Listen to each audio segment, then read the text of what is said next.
Porter ॲपद्वारे MD ड्रग्सची विक्री सुरू होती आणि या ऑनलाईन तस्करीचा पर्दाफाश पुणे ग्रामीण पोलिसांनी केलेला आहे आणि या संदर्भात अधिकची माहिती देण्यासाठी आत्ता आपल्यासोबत पुण्याचे SP संदीप गिल सर आहेत. सर, आता या ऑनलाईन तस्करीचा जो सगळा एक गुट आहे तो आता ग्रामीण भागात पोचलेला दिसतंय. आपण कसा या सगळ्याचा पर्दाफाश केला?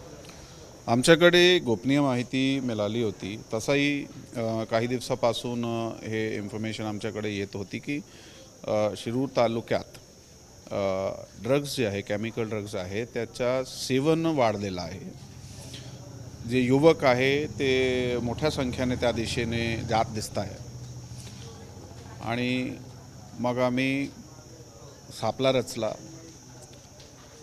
आपल्या गोपनीय सूत्राद्वारे माहिती काढली तर आम्हाला 3 माणूस मिळाले ज्याच्या ताब्यातून आम्हाला 46 ग्राम जे आहे MD मिळाला.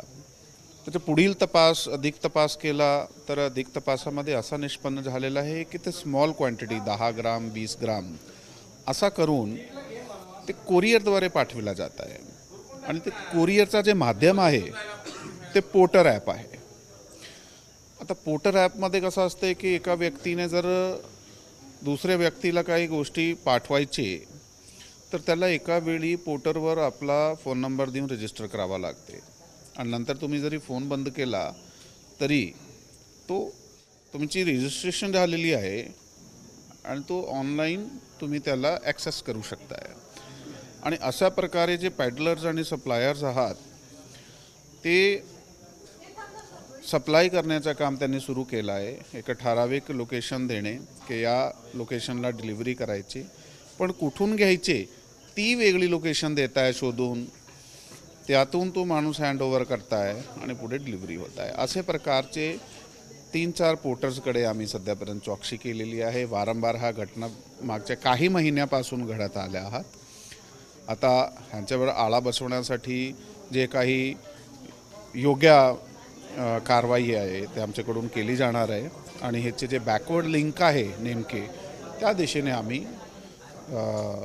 बारकाईने तपास करीत आहोत. पोर्टर ॲपवरती लक्षात येत नाही आहे का की नेमकं आपण कुठली कुरिअर जे आहे ते या ठिकाणी पोच करतो?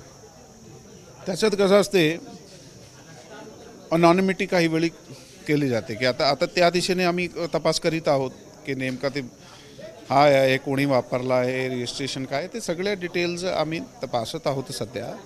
त्या दिशेने यश प्राप्त होईल. पण हे आहे की असे प्रकारचे नवीन माध्यम जे आहे ते आता असे हे तस्कराकडून डिप्लॉय केले जातात. त्याला आता बस्ट करण्यात आलेलं आहे. जरी क्वांटिटी कमी सापडली आहे आम्हाला त्यामधून सध्या, परंतु त्याचं रेकॉर्ड आमच्याकडे आलेलं आहे खूप, की किती वेळी आलेला आहे, किती ग्राम सध्यापर्यंत डिस्ट्रीब्यूट झालेला आहे. खूप सारे जे सेवनार्थी आहे त्याच्यापर्यंत आम्ही पोचलो आहे. किती प्रमाण आहे सर? किती जणांना झालं आणि किती ग्रॅममध्ये ते झालं? सध्या तर 20 पैकी जास्त लोक आहे ज्याच्या बाबत आम्हाला माहिती मिळालेली आहे की एवढे त्याच एरियाचे लोक, शिरूर भागाचे एवढे जे युवक होते ते असं सेवनार्थी होते. तिथपर्यंत आम्ही पोचलो आहे. आता ते विक्री ह्याच्यात तर हे आहे, पण अजून पुढील तपास आहे. सध्यापर्यंत आता जर 20 लोक पकडले तर ते 3-4-5 महिन्यापासून सुरू असताना 1-2 ग्राम पकडला तरी ते क्वांटिटी मोठी होत आहे.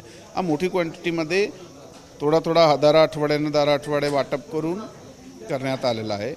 ते त्या दिशेने तपास चालू आहे आमचा. अल्पवयीन मुलांचाही समावेश आहे? सध्यापर्यंत अल्पवयीन मुले आमच्याकडे रिपोर्ट झालेले नाही, परंतु 20-25 वयोगटाचे मुले जास्त आहेत. मुख्य सूत्रधार जो आहे तो शोधण्यात कुठपर्यंत आपला तपास आहे? त्याचाच अजून तपशील चालू आहे, ते आम्ही आपल्याला अपडेट करतो. थँक्यू. ऑनलाईन पोर्टरद्वारे कशा पद्धतीनं ही सगळी तस्करी सुरू होती हे आपण SP यांच्याकडून ऐकलेलं आहे, परंतु याचा मुख्य सूत्रधार जो आहे त्याचा शोध पोलिसांकडून घेतला जातो आहे. त्याचा शोध घेतल्यानंतर नेमकी किती जणांना विक्री झाली आणि किती ग्रॅम MD ड्रग्स जे आहेत ते आत्तापर्यंत विक्री झाली याचा सगळा पर्दाफाश होणार आहे. कॅमेरामन विजय राऊतसह नाजिमुल्ला, ABP माझा, पुणे. ABP माझा, उघडा डोळे बघा नीट.